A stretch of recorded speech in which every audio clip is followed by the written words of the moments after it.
Be patient and embrace the learning, the trial and error and the experiments, whether you're making a physical product or you're coming up with a digital download. Respect and enjoy the process.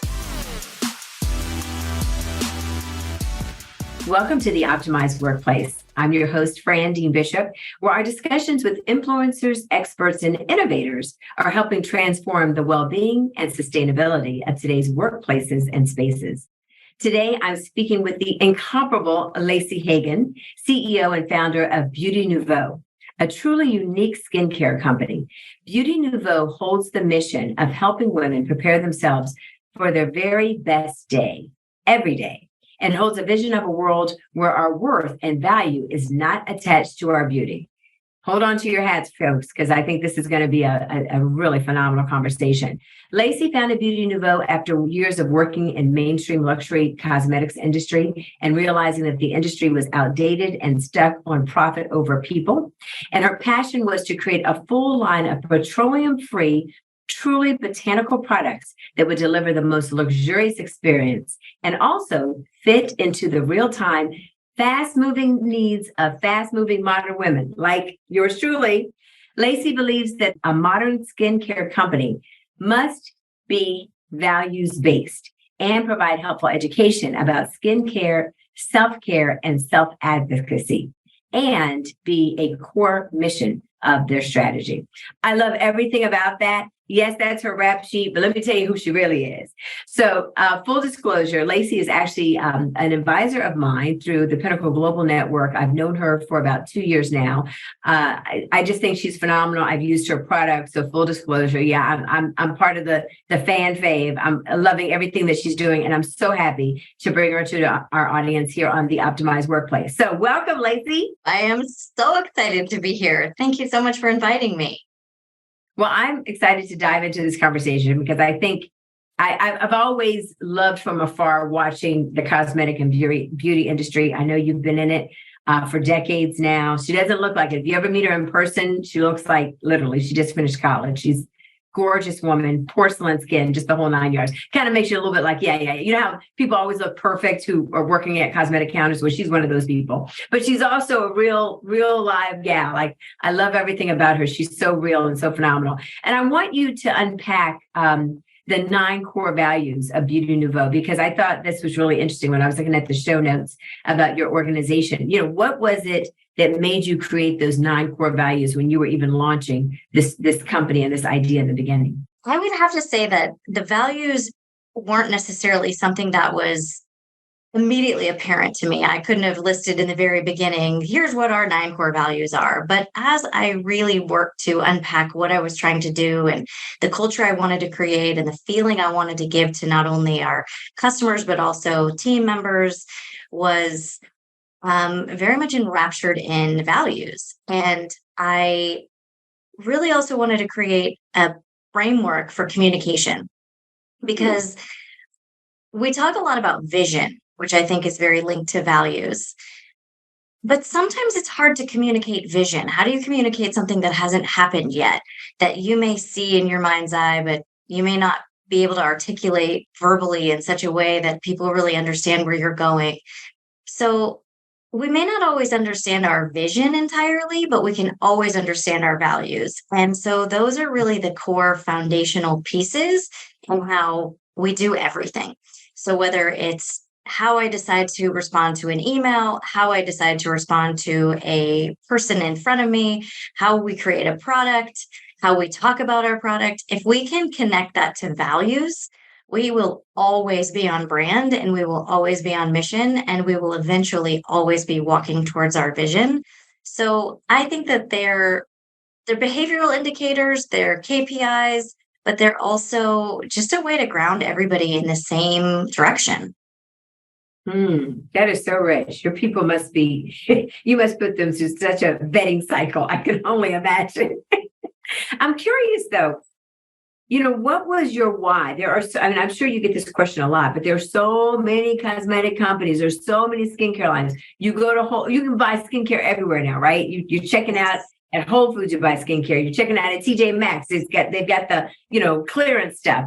skincare is everywhere. So what was it that made you launch this? What was the why? And that's probably shifted over the years as I've matured. Well, when I started this, just full disclosure, I mean, options we have today, we didn't have. And we didn't have Ulta and Sephora and um, online shopping and Instagram. We didn't have any of those things. And the Mm. concept of clean beauty was really in its infancy. And I remember so many times talking to people about clean beauty on this soapbox in the beginning, and I could like see their eyes shift to the right or the left, like they were looking behind me for somebody else to talk to get away from this crazy person who was talking about clean beauty. Like, what are you talking about? So for me in the beginning, it was really ingredients driven. I was very disenchanted when I really realized what was in products. And I came to that realization through helping my husband with a lot of health issues, skin related health issues, but also systemic health issues. And as we really got very minutely focused on all of the ingredients in foods and cleaning products and things that we were surrounded with, of course, it made perfect sense that my next microscope would be put onto cosmetic ingredients. And when I started Google searching what these ingredients were, I just kept getting these images of chemical compound pictures and thinking, well, what is this? And when I got to the realization that it's really just a goo soup of petroleum derived chemicals with a few botanicals peppered in here and there and bookended with some preservatives and fragrance, I realized this is not great. And then I also realized through his health discovery process, I had all kinds of health problems I didn't even really realize I was having because they just came on so slowly. And it really Mhm. was a slow drip of constantly covering myself with these products, putting them on my hands, showing customers, talking about them, breathing them in. I was just exposed so much to so many of these ingredients. And when I Yeah. finally woke up to the health problems, it really became evident. So, my original why was definitely ingredients because working for all these amazing companies, the training was very much surrounded by stories, beautiful romanticized stories of these botanical ingredients and where they came from and the indigenous princesses who have been using them for centuries to help with this and that. And, very romantic and lovely in these beautiful settings and beautiful lunches and, all the gorgeous imagery. And so we're getting these stories about these beautiful botanical ingredients, but then reality hits and the products hit the counters and they're not really that. They're petroleum based products Mineral with oil. Yeah. mineral Yeah. oil, petroleum, silicone, dimethicone, acrylates. I mean, those are Yep. plastics that hold a little bit of botanicals. So Mm. that was really disenchanting to me. And then I went to graduate school for sociology. So a lot of that is about uh, what we absorb, the information and the messaging we absorb as a social group. And Mhm. I just got so disenchanted at the same time with all the marketing and the messaging and the imagery and the message that, hey, if you just buy this product, you're going to be beautiful like her. And you should be beautiful like her. And all these women that I helped day after day after day at these counters who just kept coming in and spending their time and spending their money and looking for this next product that was going to make them beautiful. And that was in response to the product that they had bought 2 weeks ago that didn't work. And I just thought, oh my gosh, we have so many bad practices as a group of women, which are buying products, spending our hard-earned money, wasting our time. I don't want to talk about these things anymore. I want you to get something that washes you, moisturizes you, and makes you feel good so you can go out and do your thing. And I just felt like my heart was breaking watching all these patterns continue to happen. So we have the messaging, we have the marketing, we have the ingredients. I see this having a direct relationship with this inequality with men and women. Men aren't going to these beauty counters, spending their money and their time, spinning their wheels, trying to be beautiful. So Yeah. that goes also back to the They really values could care piece. less. They've got one, my husband has one, maybe two products that he uses, and he uses them until you can start to see the crack of the the whole, whatever the container is, starting to fall apart and peel apart. Then he cuts it open and he scrapes it down. Yeah, if you're listening, honey, I know you listen to my podcast and you get mad when I talk about you, but I'm talking about you now. And he scrapes it down, he gets all of it out, and then he finds a way to turn it inside out.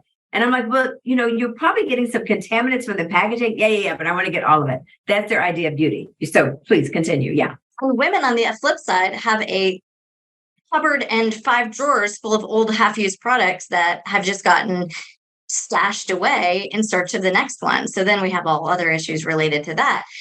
And it's funny that you say that with he's got 2 products. Well, the marketing message to men is, hey, buy this one jug in a gallon size for $4.95, and it's going to wash your hair, your body. It's going to moisturize you too, and it's going to be your deodorant, and it's going to make you smell good. And then as a woman, we walk in and they're like, oh no, ma'am, you're going to need a day cream, a night cream, an eye cream, a serum, a night serum, a neck cream, a décolleté cream. Don't forget your hands. Don't forget your cuticles. Oh, and that'll be $795,000, and you're going to be standing in front of the mirror for 4 hours, but don't worry about how you look. Everything's going to be fine. Yeah. But be beautiful. So exactly. I just, I couldn't take it anymore. And I thought, if anyone can do this, I can do it. And I'm going to do it differently. And thank God for that cockeyed optimism and complete delusionality, because if I had known the journey ahead, I may not have stepped onto that path, but it has been wonderful. What a great story. I love that. That is the story of clean beauty and how it came to be, or Beaute Nouveau, excuse me. But I love that, what you're saying, because it's just overwhelming. I feel like the skincare, I would never thought I would say this, but I believe that the skincare market now rivals the fitness and wellness market, because just as you were saying, there is a machine and a vitamin and a pill and a screen for everything. And people are still obese and overweight. Why? Because it's just marketing. It's not there to help them. So that kind of illuminates the looming question in the dark. And here at the Optimized Workplace, we're all about solutions for our audience. So I have to ask this question. So what you were talking about everyone, there's so many different offerings, and half of them are just full of and botanicals. And now you see all these big brands, some of which, obviously will remain nameless, but you probably worked for because you're from the luxury market, jumping into the clean beauty space. So as a consumer or someone who really values, environmental sustainability, right? Really values what's going into their body and recognizes, as the skin is the biggest organ, it's not just what you eat, it's what you put on your body can also be affecting your health. How can, our audience think more, what do they need to really be thinking about when they're looking at all these different brands jumping into the clean beauty market, and they're not, a small, nuanced offering like yourself, like Beaute Nouveau, that we know, hey, I've talked to the owner, I've seen the owner, I know what she looks like. I don't know the owner of some of these big luxury brands, so how do I know I can trust them? What should we be looking for? Well, my general rule for myself is if I see it on TV or in a mainstream magazine, don't eat it and don't put it on my skin. So that's my main rule.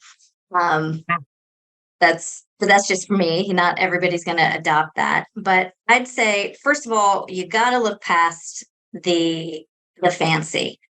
Yes, we want beautiful things, and I'm a big fan of that, and that's where our packaging came from. I didn't want craft brown paper boxes and bottles on my vanity. I wanted pretty packaging, so that was a motivator for me in the packaging design because of coming from that luxury world. But look past the pretty pictures, look past the marketing campaigns, turn that bottle over and look for 5 ingredients. If you see these 5, put it down. Polymer, copolymer, acrylates, silicone, dimethicone. If any of those are in there, and we have a great blog article on our website with a picture you can download to your phone if you want to just remember that, because ain't nobody got time to remember the names of these ingredients. Yep. If they're in there, other things are in there. So that's one thing. But we can't always choose everything based on perfect ingredients. But I would just remember why. Why are these products like this? How did we get to this point in this world? Well, really it comes down to our expectations as consumers. We have to first change those expectations that we have in order to make different choices. Because I'm the first to say I want my skin to look and feel great. I want my makeup to look and feel great. And I want my hair to look and feel great. Like, I love that. I want to feel confident and I want to feel like I'm fully prepared for my day. But I also really want to make sure that my health is protected. So it's ingredients, it's thinking about our expectations. Why are these plastics in products? Well, they're byproducts. They're the byproducts of the petroleum and the gasoline industry. So they're cheap. They're cheap and they last forever. What do we want? We want the best value. We want the least expensive cost of things. We want those products to last for 5 years. We want them to be stable. We don't want them to melt in my bag when I travel on vacation. I don't want to have to think about expiration dates. I don't want to smell like eucalyptus oil. I want to smell like, I don't know, fruity almonds. Exactly. I want to smell like, something that's not real. So, I want my lipstick and my makeup to wear all day long and never have to touch it up. Well, we have a very large, strong sense of unrealistic expectations of what our products are supposed to do. And we have this underlying idea that they're supposed to make us beautiful, but they're not. They're only supposed to take care of us and our skin. That's an organ, and maybe put a little color and zhuzh on our face and hair.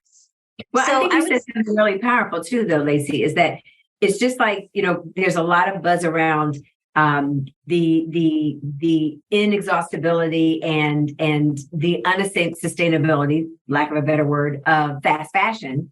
Fast beauty is the same. And I always tell people, especially from a well-being perspective, if you have neglected your body for 40 years and you have fed it any burger, any fast food joint, a bunch of alcohol, and as much of non-self-care as possible for 40 years, what makes you think that when you go get a gym membership, or you sign up with some fancy personal trainer, or you get a personal chef, or whatever you do, that immediately or within 6 months, 40 years of neglect is going to equate this gorgeous body? And I think your messaging is the same around the clean beauty. It takes time, right, to undo some of the things you've done. Am I understanding you correctly on that?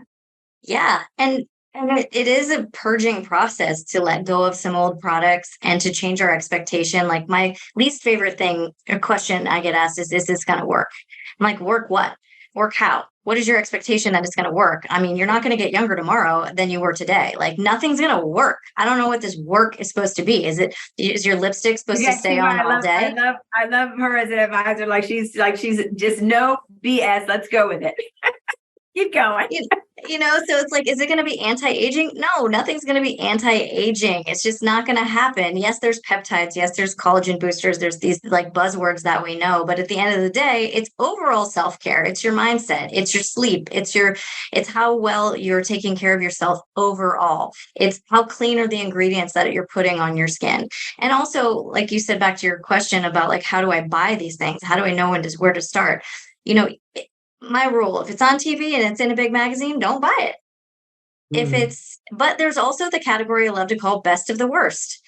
If there's less ingredients, if it's one of these big mainstream brands that's trying to get into that category, all right, give them a shot. But look for silicone, dimethicones, acrylates. Acrylates are what they make acrylic nails out of. That is in your skincare and your makeup. Like, when you realize that, it's not hard to not buy those products. Yeah. That said, you're going to a fancy wedding and you want something to wear all day long. You want a lipstick that doesn't come off? Great, fine, go for it. Have fun. Be your best you. But maybe not wear that on your mouth every single day. Maybe don't put body lotion all over your body that has acrylates and polymers. Polymers are also plastic. Silicone is what they caulk showers with. That is in your skincare and makeup. And I know it's easy to say, not mine. I trust my brand. Go look at those labels. I guarantee you it is in there. And give your local people a try. look for the smaller brands. There are some amazing brands out there doing really great things. And that's why I love that this conversation has gotten bigger and there are more brands and there's more competition.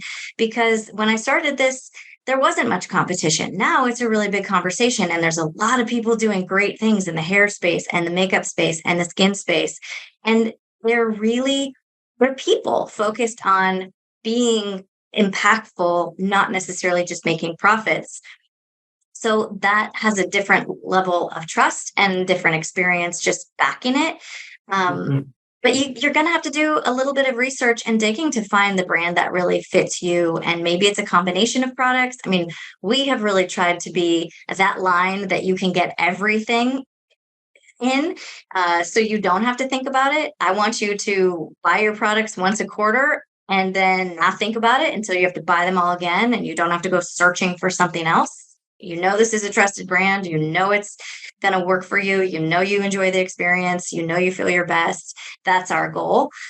But it does take a little discovery, and it takes a little personal discovery of like, what are my unrealistic expectations? What might I need to change? And what am I willing to sub in for something I'm going to take out? The most important thing I think, hopefully, everyone that's listening to this podcast episode is getting is that it takes work, folks.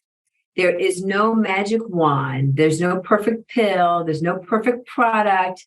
And you have to do your own research. And, I think as a woman of color, I love the fact that you said you talked about beauty, but then you talked about hair, you talked about skin, you even talked about food, because in our community, in our culture, we are finding now. So, as a woman of color, relaxing our hair for years, we're finally starting to see the evidence of and the research behind some of the cancers that have happened, even being linked to dementia and Alzheimer's because of the relaxing of our hair over the years, or what we call the crack cream that we used to throw in our hair starting at age of 8.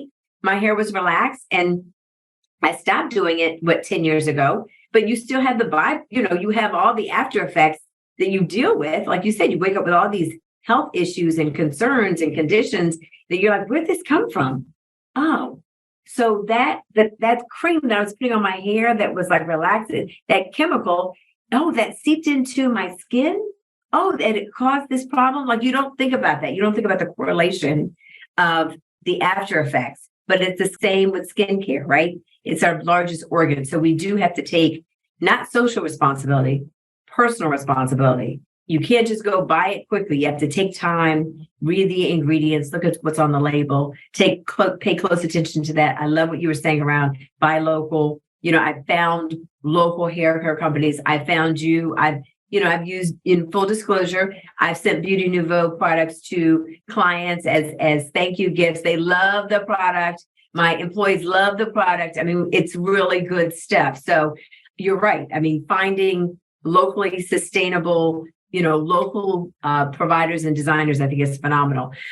So now I want to shift the conversation a little bit, because the men that are listening to my podcast are like, okay, enough of that, Fran. Let's move on to something else. So let's talk about the wonderful, the wonderful joys of being a CEO, which, it's a roller coaster, right? I talk about that all the time here at the Optimized Workplace, because it's been a roller coaster for me. So I'd love for you to share a little bit about that. What has been your biggest life lesson in being a CEO? You've been a CEO now for over 2 decades now, right? With Beaute Nouveau, is that correct? Ish, yeah. Yeah. So, we spent a lot of time just in like R&D in the beginning. So it's been a journey getting to that title. Yes. So what would you say has been your biggest lesson that you have learned in your journey as a CEO, just in general, in terms of, what it's taken to get where you are, to get to this incredible place in your career and your business? And looking back, what would you have loved to tell your younger self? So many things. Let's start with there's no right way to do it. And your path is different than everyone's. We sometimes think that there's this organized corporate structure, and there is, but at the same time, it depends on what you're doing, why you're doing it, how you're going to get there. There is no prescribed path most of the time. And let me just qualify that. There's 2 ways to build a business: bottom up, top down. if you're top down and you've got all the investment funds and you have everyone lined up and everything is ready to go from the top down, you're going to have a very different experience than if you're bootstrapping it from a dream, an idea, a little bit of ambition, and maybe a little bit of rebellion in there, which is how I started. I started as a sort of disgruntled, disenchanted, rebellious child of entrepreneurs who had an idea and a vision and a little bit of background and wanted to move forward. And I had a lot of roadblocks in the beginning. I had no idea that I was going to end up having to become my own manufacturer, because the quote unquote manufacturers wouldn't use the ingredients that I wouldn't want to use, or that I wanted to use. They just kept telling me, no, you can't do that. You can't do that. You have to put this in. You have to put this in. You have to put this in. And I just kept thinking, no, I don't. I don't want to put it in there. There has to be a way to figure out how to do this without all that gunk. And then they wanted me to purchase like 5 to 50,000 units of a product, and then 5 to 50,000 units of the sample product. And I thought, well, how am I ever going to get to a full line if I have to buy 5 to 50,000 products that I don't even really want? I don't have an audience. Who am I going to sell to? So it was like a very big mountain, very big steps that required a lot of very small steps in between to figure out how to do it. So there was a lot of learning. So I would say be patient and embrace the learning. I have learned everything from how to be a graphic designer to how to be a social media strategist to how to do all kinds of things. I mean, I actually created every single recipe in a test kitchen, and I still do.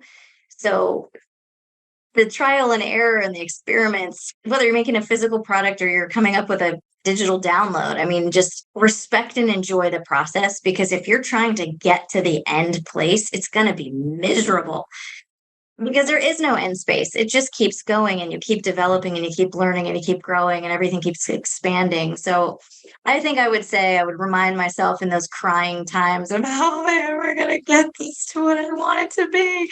I would say, just keep going, be patient, enjoy the process. You don't even know what this has to do with what you're doing, but eventually you're going to see when you look. That would be my main. And if you can build a business top down, please consider it. I haven't done it myself, but it seems a lot easier. So they say, but they have very little equity at the end. They have very little equity. Yeah. I love what you just said, though. And I remember something I read or something I heard in somebody's talk that they feel like, or CEO said that, starting a business or building a business is one of the best lessons you'll ever learn in personal development. Because it really is. I mean, you're constantly developing yourself, and you're constantly morphing into somebody else and morphing into something else, and nothing is ever done. Websites are never done. All the marketing materials are never done. You've never hired your last, very best person, because as soon as you hire them, they're gone. I mean, it's just always something, right? So curious, what are you most excited about as we're turning? Can you believe we're turning the corner on 2023? Going into 2024, you're in a company that's always developing something, R&D, like you mentioned. So what are you most excited about over the next 6 to 12 months? Can I put a pin in that question and just add one more thing to the last one? Sure. Which is, get a mentor and people around you who are not yes people, who will challenge your leadership and help you really learn how to communicate. That, I would say, would be a hugely important thing. And don't worry about how much money you have to work with. Just keep working through these things. So I would say that's one really important thing. Develop your own leadership skills in a real and authentic way. Bravo. Yes. So what am I most excited for? I am really excited for, I always love fourth quarter. It's always just a really fun time. People are just so much more active during that time, which I love in the product industries. We're launching a new scent collection, which is going to be very lovely and exciting. Always gets people going. And it's a great starter type product to get into, because we use a lot of essential oils in our products, but we also use some fragrances because, sometimes people just like to start off softly in the clean beauty world and still want to smell a little almond coconut nutty. So we have that offering. So that's exciting. And then I've also been working on a few courses to add. In the beginning of the year, we chose the word to like express how we were feeling, which was value. And it was really to talk more about our values, not just internally, but more externally. And then also to sort of propose, like, how do we give you more value? How do we take more care of you? How do we evolve from just product sales to something a little bit more deeper, a little more rich? So we've been working on some online courses, and the first one being a values course. How do you choose your values? And it's very easy to say, oh, values. But then when somebody sits you down and grills you and says, well, okay, what are they? And tell me how you define them. And then tell me how you use them in practice, and tell me how you hold people accountable with them. Tell me how you have a conversation about a broken value or a conflicting value. It's like, I don't know. Yeah. So this is a step-by-step course that helps you choose your own values, identify them, define them, and start working on how you would actually use them in your real life. So I'm really excited about that. I can't say exactly when it's going to be available, but it's pretty polished, but it still has a little zhuzhing to go. So I think that's something that I'm very excited about. Oh, so rich. I love it. I will say, when you try Beaute Nouveau products, if you are a person who's used traditional off the shelf, as she said, she put it very nicely and very cleanly, but, off the shelf, big brand, you see them everywhere products. When you first, open up the beautiful packaging, or you try, like I tried like a butter balm that she has for the skin, or a cleansing for the face, you're looking for fragrance, and you may not find fragrance, but that's the whole point. It's a learning process that, oh, that fragrance was fake in the first place, and it was gooking up my pores, which is why I have, my pores are looking horrible. So, it's a learning process. So I think the whole journey of, what's happening in the beauty industry, because it affects all of us. Everybody uses stuff. Even my husband, he uses stuff, even though it's very little. It's like when you talk to an insider, it's like, wow, it's really fascinating, because you have no idea. Like, we really don't know. You don't know that stuff. You don't know what's really under the lid until you talk to an insider. Yeah, true. Yeah. There's a lot of stuff in there. A lot of stuff. Woo, yeah, I think that definitely, that should even be a part of your course at some point. I'm sure you'll get there. I'm sure that's where the values piece is going. But, how do you, create your own, skin well-being, whatever, universe or whatever. I mean, like, because people love it. Women love products.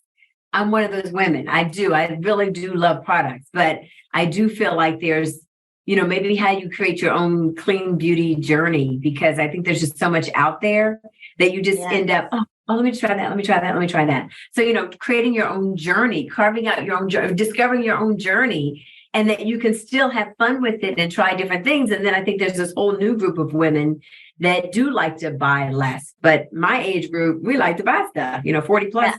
We have it. We have the discretionary income to try stuff. So, if there's a way that we could take the journey, but take it smartly, so we're not hurting ourselves, would be great. Well, that is part of the values journey, or the values course, because, for so many years, I thought, like, why are these women so easy to sell to? I mean, full disclosure, I'm a dangerous weapon in a department store. I am a highly trained salesperson. I can guide you to spend whatever amount of money I want you to spend, pretty much. Like, I'm good. I know how to control the beast, but I mean, if I'm truly doing the job I was hired and trained to do, I am going to sell you, cross-sell you, upsell you, make sure I hit every single category. I mean, when you're on that floor, your goal with every client is to get them into at least 2 products. You get them into a mascara.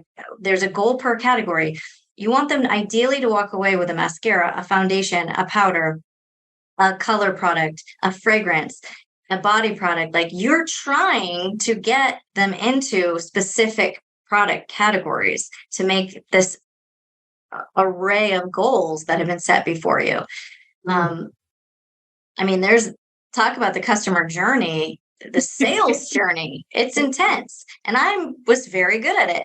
did it with a lot of heart. If you're thinking, okay, if I spend this money, I'm going to look like Lacey, then you're and you have the money to spend, because there's a lot of people that walk in that don't have the money, but there's a lot of people that walk in, they have the money, they want to look like you. And so boom, here's the checkbook. Let's go.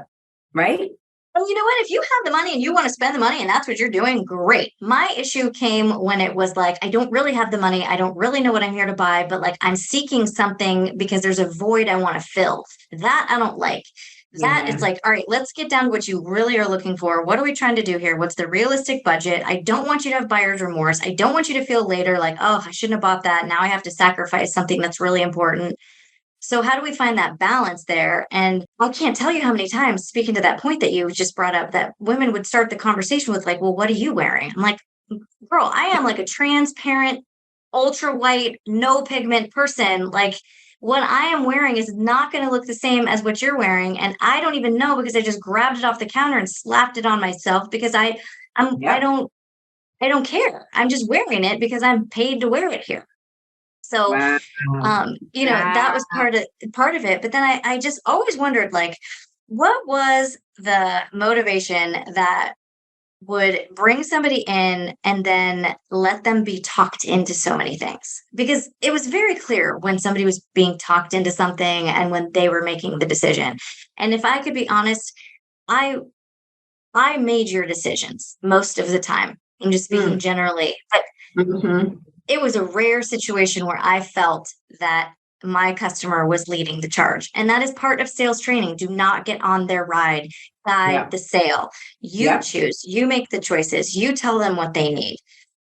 So I thought, well, why is this? What's the underlying part of it? And then I got really involved in the values piece. Well, and Katy Perry says it best, if you don't know what you stand for, you will fall for anything. Yep, absolutely. So if you don't know your core driving values and what is most valuable to you, you'll get on anyone's ride. So teaching women how to choose their values and how to have that conversation. Hey, I love that lipstick, but like one of my major values is family.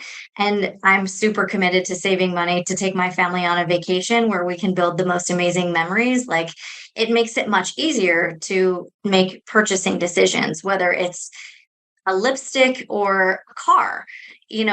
We do not really use values to make our consumer decisions. My value is health. If my value is health, I will put the time into finding some different products out there. I'll spend a half a day at the farmer's market instead of at the mall. Or talking to some friends about what they're using or some of their experiences. We just would make different choices based on how strong our values are. So it all kind of came together for me with all those realizations. I love it. I love it. You're definitely coming back. I just applaud everything that you're doing, Lacey. I think it's fantastic. I love the line. I think you're, I'm one of your, I'm a groupie. I'll admit it, but I think what you're doing is fantastic. I love the fact that you started this line. And a couple of things, Lacey, one thing Lacey hasn't shared is that she's actually going to be launching her first retail store soon. I'm not going to say any more than that, but I'm sure if you follow everything will be in the show notes, folks. So if you want to find out more, they're on the West Coast now, but I'm sure there will be more beautiful and incredible things to come from Beaute Nouveau. So thank you, Lacey Haegen. This has been a phenomenal conversation. Thank you for all your beautifully wise questions. I certainly will hold the door open to have you back once you launch the scent line. I love scents. So I do. I love essential oils, but I typically love oils and anything of scent. So I'd love to have you back maybe at the start of the year to share with us about your scented line. That would be fantastic. It would be an honor. I'd love to come back. Thank you, all of you who have joined us today for this episode of the Optimized Workplace. I'm your host, Fran Dean Bishop. And remember, it's many, that's small, monumental moments that make the biggest shift in your life. Have a great day, stay healthy, and stay well.